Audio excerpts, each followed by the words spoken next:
Well, what is going on, everybody? Welcome everybody into the Hump Day Hotline on the Hump Overreaction Day! Sports Network, powered by Believe. I got it right this week. I'm so proud Hey, of myself. Joe Miller and Jay Spence the King are back together. Super good to have you guys with us. You can find me, Joe Miller, on Twitter at Joe Miller Wired. You can find that guy on Twitter at Jay Spence the King. Do us a favor.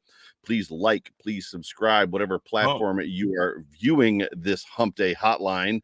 Hump that like. I got to get back in that you gotta role add too, it. right? You gotta add it back to the bottom. What is going on? You've Yeah. rebranded. We're not even humping likes no more. What's happening, Joe? I'll get on. That will be a thing next week for sure. But and actually, we get some freedom, and you go PG-13 on me. What's happening? Yeah, it seems that way. But please do us a favor. Please hump that like. Please subscribe. If you're listening to this as a podcast in audio form, same deal. Do us a favor. Please hump the like. Please subscribe. So good to have all of you with us. My guy, Jay Spence the King. We got a football game this week. We do, and I'm excited. I can't tell you how excited I am for football. Like football with the Buffalo Bills logo on the helmet. At that, it's like I've been like craving for. I've been watching. So I'll tell you, I haven't been as plugged in, like I said last week, in the offseason as far as like current events. But I've watched every single game or every single snap that Josh Allen has since he's become a Buffalo Bill. I think you did that last year. I do it every year. I do it every year. But this year, like I try to do it a little differently where I'm like actually, instead of just rewatching games, like now I'm watching the differences between what I perceive to be Joe Brady's offense versus what we saw from Brian Daboll, and even the little bit of time that we had, the other. So I'm looking at little details now to try to see differences. I think we're going to be excited this year. So I'm excited about. I know we're not going to see nothing in this game, but I'm excited about Joe Brady's offense. I'm super excited. Yeah, me too. It'll be interesting to see kind of what they show, what they don't show. There's obviously some players that we'll talk about as far as what we're excited to see. But let's get started. Let's jump into this game against the Bears as the Chicago Bears and Caleb Williams are coming to Buffalo for this first preseason game, first exhibition game, if you will. Yep. The injury report, as per Elena Getzenberg, who is actually going to be back on the beat September 3rd. We'll have her back on, Bills beat reporter with ESPN. Not participating today, Justin Shorter, wide receiver Chase Claypool. And I'm going to be honest, we're going to talk about it in a minute. That dude needs to get his butt on the practice field and probably in this game. Running back Ty Johnson, offensive lineman Travis Clayton, Eddie Elafosio, I think is how you say his last name, linebacker Nicholas Morrow. Cole Bishop is still nursing the shoulder, Mike Edwards. And we heard there was a report that Deion Dawkins actually left the practice today. Yeah. There was no more information. I can't imagine it's anything super serious. Is there a question as to whether or not he's going to play? But when you look at that list, outside of Chase Claypool, I mean, it's critical for Chase Claypool to get on the field. I think Ty Johnson's probably safe. Justin Shorter, that's a guy you think that they're going to sneak to the practice squad. What sticks out to you as far as this injury report goes? Really, it's just the safety room. Wide receivers, I understand your point about Claypool, and I agree he needs to find his way either back on the practice field or to be active for this game and anything going forward if he wants to continue his career. I think this is the best opportunity for him to do so. So agreed. Figure it out, man. Like I want this shot to be a good shot for you. Figure it out, man. But just the safety room, man. And again, there's not many questions that I feel like we get answered in game one of the preseason. Nothing. However, I still feel like my only concern is the secondary on defense. I know some people have questions about the linebackers. Is Matt Milano healthy again yet? Is Vaughn going to be Vaughn? So the defensive line, I'm not really worried there. For some reason, I feel like linebackers come into Sean McDermott's system and they become Superman. For some reason, defensive linemen, we pay them a ton of money on the defensive line. And we kind of do okay there, and then we disappear in the playoffs. But the season, we're doing great. So I'm not worried. The secondary is where I'm worried. So when you have, your rookie out, you have your big free agent signing out, then you have it's just too much for me. So going into the season, that's where my concern is. Yeah, for sure. And we'll take a look at the depth chart that was recently put out. It was actually put out today, being Wednesday, for those of you that are listening in podcast form, which the depth chart means absolutely nothing at this point. And there are some surprises on it, but just kind of wrapping up or finishing up on just the injury thing. It feels like Well, and we talked about it a little bit on Sunday on the Overreaction Sports Show with Jerry and John. It just feels like injuries in training camp for this team just seem to mount up. Doesn't it feel like we go through this? There's never a year every year. It's ever super like 3 ACLs and a heat stroke. It's never anything crazy. A lot of soft tissue injuries, a lot of just nagging stuff, hamstrings. There's just a lot of stuff that seems like comes out of our training camp. But now's the time when I guess guys are going to start falling, right? So there's reports on guys falling in camps today. So yeah. But you know what? That's the thing that really concerns. I don't want anybody to get like an ACL or something serious. But these soft tissue injuries concern me because if you think about it, this is the stuff that makes Gabe Davis not as good as Gabe Davis can be from week 1 to week 9 because he'll still be good enough to play. He's healthy enough to play. But remember, like early on in the season, I was one of the biggest ones complaining, like he's not doing this. He had an ankle injury or something, right? He had like a Zach Moss was another one. Same thing. So for me, I agree with you. Every summer, it seems like we have these hamstrings or these high sprained ankles, and then it shows up week 4, and it might be slight, and it's like, oh well, but then a big drop pass in the 4th quarter in the end zone against Miami, and you're wondering why. It's because he doesn't have that explosiveness off that ankle. So it's concerning, and not to the point where I'm saying that I think, oh my God, the Bills season is going to be over because the safeties and whoever else isn't practicing today. But I'm just saying it is something to keep an eye on, and it's concerning to me. Yeah, clearly you want to make it through training camp without any season-ending things, and so far the Bills are on schedule for that. But it'd be nice to see these guys, specifically the ones that are fighting for, to your point, their NFL careers, their NFL lives. Chase Claypool, potentially Justin Shorter. They need to be on the football field. As I said a minute ago as well, the first Buffalo Bills depth chart, which literally means nothing. I think this is just talking about effectively who's going to be playing in this football game for the most part. But as we go through this, there are some surprises on this depth chart. So we'll do the offense first, and then we'll do the defense after that. First surprise right off the top. And I don't know if you had an opportunity, Spence, to really consume these depth charts, or if you're looking at it for the first time. If you're looking at it for the first time, it'll get better reactions. But Mac Hollins being starting wide receiver. Now, I'm not surprised that Mac Hollins has solidified his role on this offense. That I'm not surprised at all. I'm surprised that he's in the top 3, right? So if for the reactionary thing of it, I would say, man, this is crazy. You expect Keon to be there, right? But But in reality, I think what ends up happening is with these things, I think the Buffalo Bills kind of play these mind games, especially with their younger players, with these rookies. Keon is obviously every day we're seeing reports about how he's making a great connection with Josh and all these phenomenal catches and all this stuff. Keon is the guy, but the coaches want him to earn everything, and that's how it's been since Sean McDermott has been here. For some reason, he just acts like, yeah, we're gonna draft a rookie high, and we know he's better than the guys that we have behind him, but we're gonna make him feel like he's not. And I just don't understand it, man. But at the same time, like you just said, it means absolutely nothing. Keon will be the starting receiver along with Shakir and Samuel come week 1. Yeah, so you got Mac Hollins at the 1 wide receiver spot. The front 5 of the offensive line: Deion Dawkins, David Edwards, Connor McGovern, Osiris Torrance, Spencer Brown. Nothing there as a surprise. Tight end 1, Dalton Kincaid. That to me is, again, taking into account this is early. This depth chart means potentially not much. I don't want to say nothing, but not much. But Dalton Kincaid over Dawson Knox is an interesting thing, specifically when you look at Dalton being a second-year player and Dawson on the rookie on the deal, not rookie deal, the contract he's on. Josh Allen, QB1, James Cook, RB1, no surprise there. Fullback Reggie Gilliam, Khalil Shakir, Curtis Samuel. So I would say that the only real surprise in that first group of guys is probably Mac Hollins and then Dalton. Not that, I mean, I guess you're not giving Dawson Knox the one because he's the vet, right? No, to me, Dalton Kincaid is the second best player on this offense. So I think you're right. To me, that's not it's after Josh Allen, it's Dalton Kincaid to me. So to me, no, that's not a shock. Some people might want to put James Cook there after his performance last year. That's fair.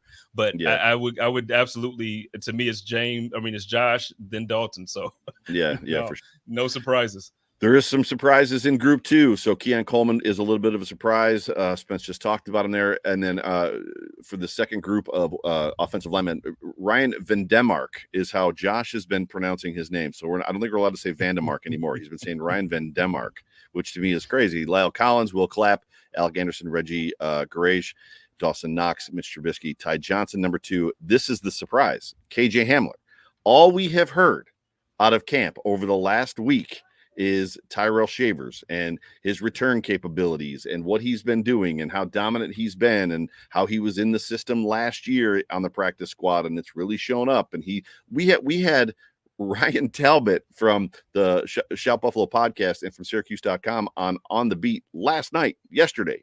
And he's talking about Tyrell Shavers and how great he is. And then lo and behold, the first depth chart comes out and KJ Hamler's in the top 6. So I'm a little just, well, wait, this is what? So is this a situation where, and he had a dominant day today in practice. So all reports today were that he had a solid day today. So is this them putting him in a position to show something? But this came out before, it's just mine. Yeah, whatever. I don't know if you got a thought.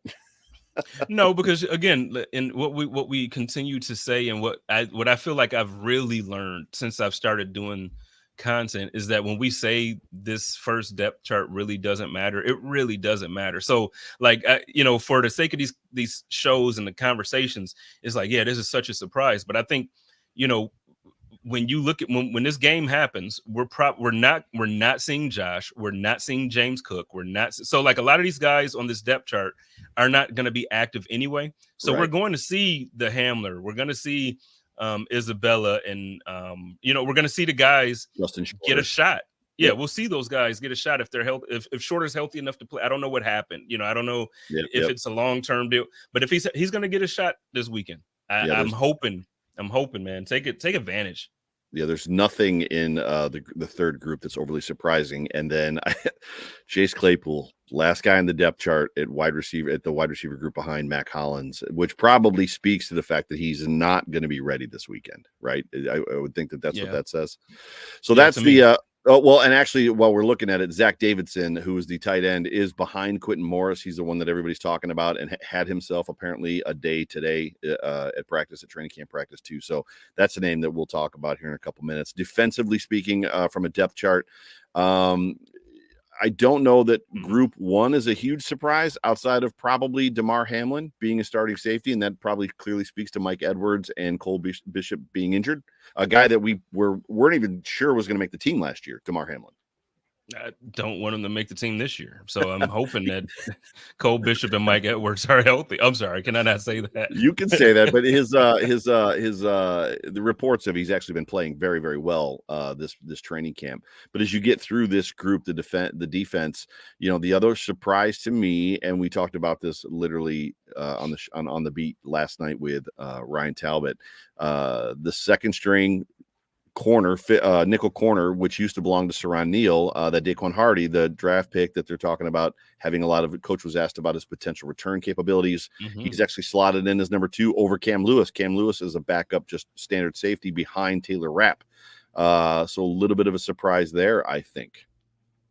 Yeah, I would say that's a surprise. But at the same time, when it comes to cornerbacks, I know a lot of people give Kaiir Elam a bad, they give him a hard time. But I think Sean McDermott and Brandon Beane and their staff have done a very good job at finding talent when it comes to cornerbacks, nickel cornerbacks, all that stuff. So I'm them finding talent, in any way for cornerback, I'm not surprised at. So I do want to say, you mentioned about Hamlin having a great camp.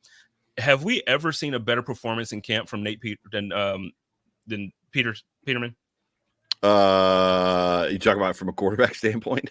Yeah, and I'm just saying, preseason and practice, the guy looked phenomenal. I'm not saying that to say that DeMar is the same, but it's like we've seen this guy now play on the team for a couple of years. I understand what he went through, but before that happened, people were complaining that he wasn't good, and all of a sudden, it's like, oh, he's having a good. It just trips me out how the narrative changes just because things happen. Like when Damar Hamlin was on this roster before that, we were complaining that Micah Hyde was injured. We were complaining that whole year Micah Hyde was hurt. And now, Damar Hamlin having a great camp. Oh my gosh. Okay, You're let's see what happens.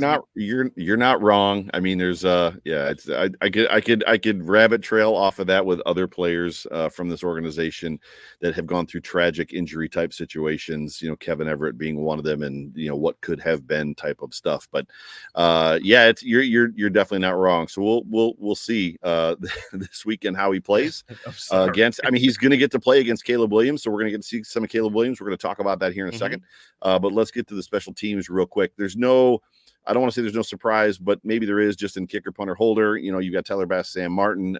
It seems like the punting competition is over, regardless of how Sam Martin performed last year, which wasn't great. You know, Tyler Bass is another one who there was a report that he missed a couple kicks, one badly in practice today. I will say that I am in Cattaraugus County, not super far from Rochester, and the wind this morning was whipping like 25 miles an hour. So for a kicker, it's not a great condition, but he's struggling a little bit. And then the question comes into, and we may have talked about it last year, like, you know, is it the holder? Because Tyler Bass, generally speaking, is pretty reliable if he's got a good holder. You know, Matt Hawk. Can I get an amen from Matt Hawk at all? So the big surprise here is KJ Hamler, listed as the primary kickoff return man and punt return man, which is probably, I'm not sure. I didn't see this coming. Did you see this coming? I think when they signed him, that was one of the thoughts. It was one of the conversations that was like, is it going to be him? Is Isabella going to step up, or Ty Johnson? I really thought Ty Johnson was going to really try to, you know, really solidify a position on this roster outside of just being like a backup running back. And this is where I thought he would do it. But apparently Hamler is proving that, you know, he's a step above the rest. So I hope it works out. Tyler Bass, I will say, man, you're right. He's generally very accurate when he has a good holder.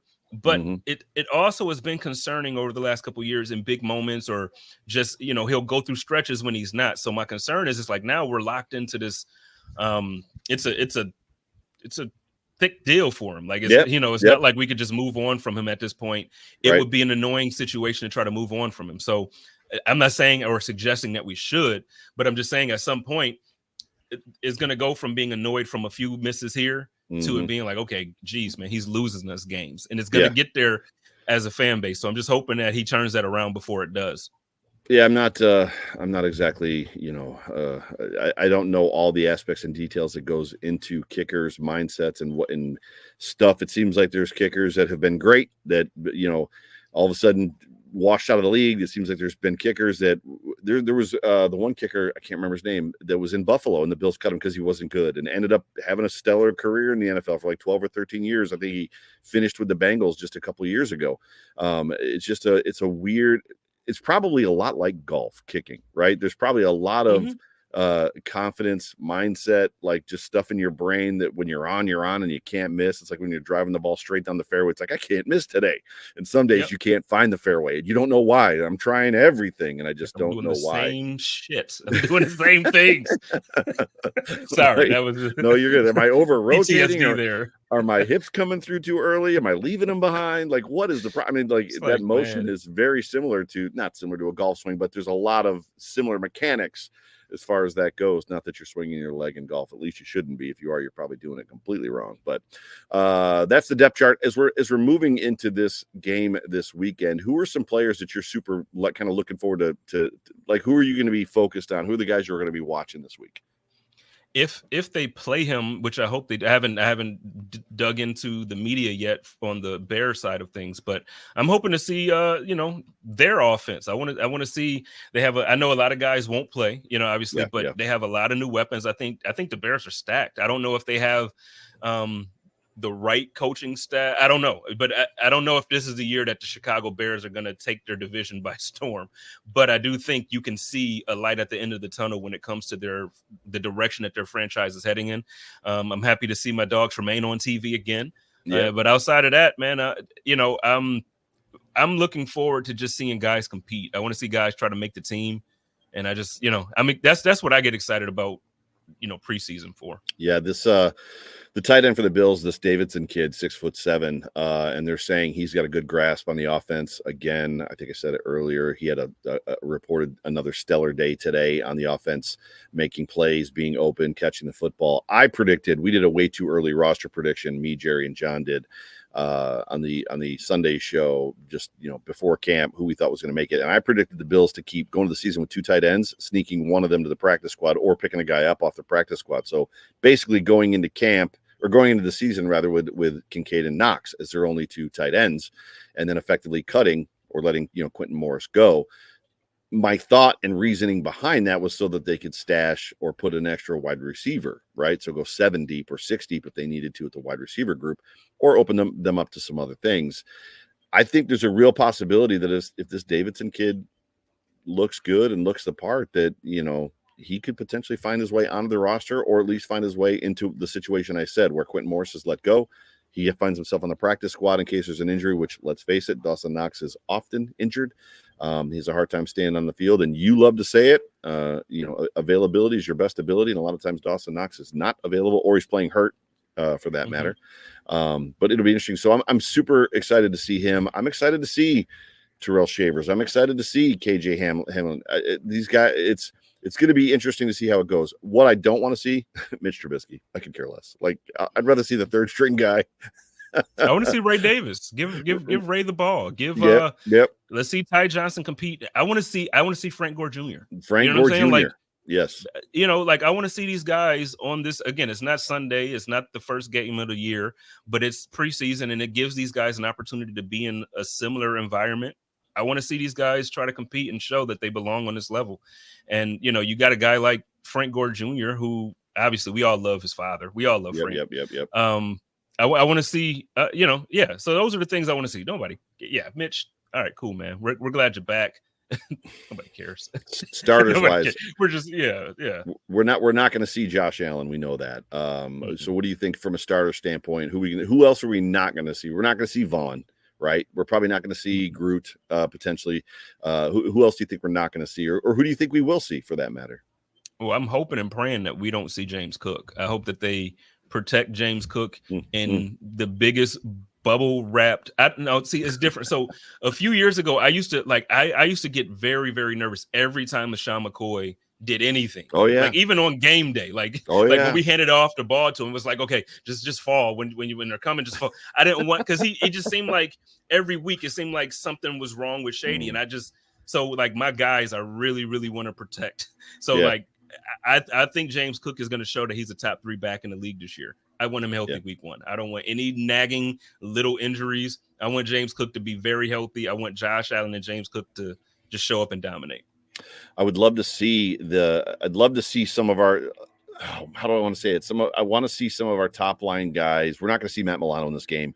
I doubt we're going to see Terrell Bernard, but I want to see, with the report that Caleb Williams is going to play in this football game for the Bears. It's undisclosed or undetermined how much he's going to play. I'm sure there's going to be a pitch count or a number of series, whether it's 1 or whatever. I'm excited to see guys like Dorian Williams. So there's been a report that Dorian Williams has seen a lot of growth through the offseason, 2nd year in the system, that he's actually the backup to Terrell Bernard, that he's the backup Mike linebacker. So to me, that's a guy I want to see put in some serious work in this preseason. The corners, I want to see Kaiir. I want to see Kaiir play, and I want to see him be dominant. I want to see that he's maybe jumped a hurdle and he's overcoming whatever has been in his head. And at the end of the day, I don't even know that I need to see touchdowns. Line up and give me 7 field goal tries from various different distances for Tyler Bass and the special teams unit. I'm not that they're going to have 7 attempts, but I think there's some getting his head straight that's going to have to happen for Tyler Bass. But there was a report today as well. I think Josh Allen was asked, and they asked him if he was going to play. Obviously, in the preseason, he's not going to play in this football game, and he said it was undetermined. Nobody had told him if he was going to play or not. I feel like he's going to play at least a quarter or a half. Last year, if I'm not mistaken, the 2nd preseason game he played a half because they didn't execute. They had trouble in 1 quarter, so they stuck him out there and kept him out there for another quarter. If I'm not mistaken, isn't that right? Yeah, and I feel like it wasn't punishment, but it was punishment. They Right. didn't do what they were supposed to do, so it's like, okay, go fix it. But yeah, I'm hoping that, to be honest, like I hope that they play him, a quarter maybe through Yeah, not yeah. this game. I'm saying in general, the entire preseason. I don't need to see him play. We know who Josh is. Like, come on, Correct. But I do. I'm the person that feels like, even though it's preseason, hearing the roar again of the crowd, just the little things get you back in game shape. I think Josh is in game shape, but getting back in front of, I just would like to see him kind of just get out there and get a feel for the team, calling the plays with noise again and with all that stuff. I just want them to get into that, because I think week one they're going to hit the ground running. I don't think this is not going to be an offense that we're frustrated with. Oh, I know we don't have Diggs. But we're not going to be. There will not be a shortage of points or ball movement this year. This is going to be one of the most fun seasons, I think, as a Bills fan, since we've had Josh Allen, and we've had some fun seasons. Yeah, I love the respect that was paid to Stephon Diggs by Coach in his presser earlier. I think it was earlier this week when they asked him, about replacing Stephon Diggs, and it's right out of Remember the Titans, right? You do not replace a Gary Bertier. So that's literally what he said. He's like, you can't replace Stephon Diggs, like you just can't, and that's a fact. You can try, but you're never going to replace that guy. Question for you though. Keon Coleman playing this football game? I would play him. I don't know that I would. This is a great conversation. I don't know that I would. If he's not taking passes, nothing. What has he done that's proven? I'm just asking, because and I don't mean like he was drafted. So he's obviously he's making this roster. The guy. What I'm saying is, though, he's making it. Yeah, no, he's making it. So I'm not saying that, but I'm coming from the standpoint of saying, this is literally his first real taste of the NFL. He needs reps, and reps for rookies matter. Like just the game speed of things and learning things in those moments. And I know it's preseason, but it's still a game rep. And I would love to. I think he should be out there. Not you don't have to play him 2 quarters every game or nothing like that, but get him a couple series each game. Let him. I want all of these guys to have a feel for it before the season gets here. I've seen what it looks like when teams don't play their guys, and then they're slow to start, or there's injuries, or just something like that, because the game speed is different than practice speed. I just want those guys to hit the ground and be comfortable. But either way, I'm excited. I think you've pushed me over the edge of playing him, in the sense of, yes, I think he needs to play. I think you just don't throw him the football. Keep him out there for a quarter, a couple series, like you said, maybe a quarter and a half. Have him run some routes against a guy so he can put some things on film. And at the end of the day, maybe just don't throw him the football, right? So there's just a lot. I just don't want him getting mixed up. I don't want his legs tangled up with somebody in some stupid play with with a third round or third string corner that isn't going to be on an NFL squad next year. Or this year. And that's always the debate, right? It's like, I want my guys to get in shape, or game speed, or whatever you want to call it, know. But then it's also, do I want to take the risk of putting my guy out there for something that's meaningless, and then a freak whatever play happens and he whatever, that's always going to be the debate. And we talk about it in basketball, we talk about it in every sport, baseball. But I guess what it comes down to is the philosophy of the team has been to play most of these guys. Other than Josh Allen, we typically have seen everybody get some time in the preseason. So I think Keon will play, and I hope that he plays quite a bit. I would like to, because really, even with college film, there's only like the 2 games that are like super impressive. And then I'm not saying this to be a negative critique of him. I actually went back to, because I don't watch college, so I went back to watch. He has a couple games where he was absolutely impressive, dominant. Like the couple clips that we always see where he makes the one grab and all that. It was like from 2 games. And then the rest of it just seems. So again, I think with him not playing football until a certain point of his life, I think with him not being fully developed, as a receiver coming out of the draft, I think I would like to give this kid every rep, every opportunity he can to develop. And I think it's going to pay huge dividends for us late in the season if they, but I think they developed certain positions well. I haven't seen them develop receiver well, so that's my concern. Because Zay Jones is right now he's in Phoenix. And some guys that we've drafted. Your guy is in New York. Gabe Davis is Jacksonville. Yeah, Isaiah Hodgins is in New York. There's a lot of guys that aren't even on. Who was the Stevenson guy? The kid. The that they drafted. Marquez Stevenson. Yeah. Marquez Stevenson. Like, yeah, they haven't done a real good job drafting. I said it to you 100 times. Call Mike Tomlin. You're friends with him. Okay, Mike, don't give me your top 5 wide receivers. Give me your 6 through 10. Your 5 to, yeah, like give me 6 through 10, and it's still better than what I've been doing, please. Because Mike Tomlin, he drafts, man. They find, if they don't do anything else, they're gonna find a receiver. They find a receiver. It's absolutely insane. So we're gonna finish up the show here in a second. But what is going on with the Patriots? You wanted to talk about the Patriots, just the clown show. Dude, that is they're just fumbling. Patriots. What the heck is going on? Like you basically were given a top 15, top 10 player, and you fumble. How the heck do you fumble Brandon Ayuk? Like literally, there is you and then Pittsburgh, and then Pittsburgh says, you know what, we're out. We're gonna fall back, just based on certain conversations with numbers. Right, and you still can't get it done. I don't understand what the heck is happening. I've read several different reports. The money was there. They were committed to doing it. Some other things, and then I've recently read that Brandon Ayuk was like, "Nah, don't want any part of that." I don't want to be there, which is interesting because Drake May, by all accounts, everything I've been reading and hearing is he's actually doing pretty well. There's an expectation he's not going to start the season, but by week 8, week 9, he'll probably be playing football. It's always the, he looks just like Josh Allen. Like we talked to Mike. I wouldn't even go that far though. Yeah, we talked. You think?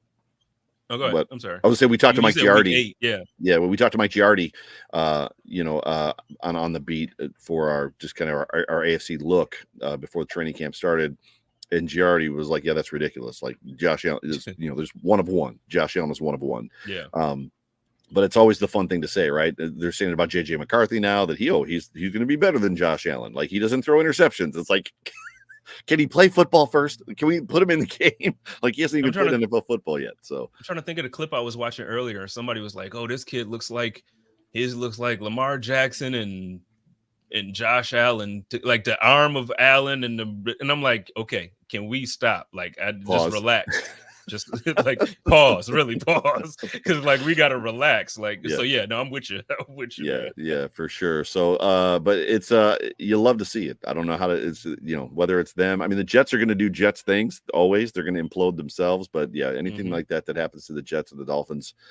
Yeah, it's I absolutely love to see it. But I just think it's funny. I just think it's because like you think back, obviously now 5 years, 6 years now, the Bills are kind of like the team of the AFC East, and then even like Miami is looked at as a little bit more as of late, just successful and an overall better franchise. But like how the mighty have fallen, you know what I mean? Like if you look back 7 years ago, no one would shut up about New England. Everybody was taking less to play with Brady. Everybody was doing this. Everybody, and now it's like.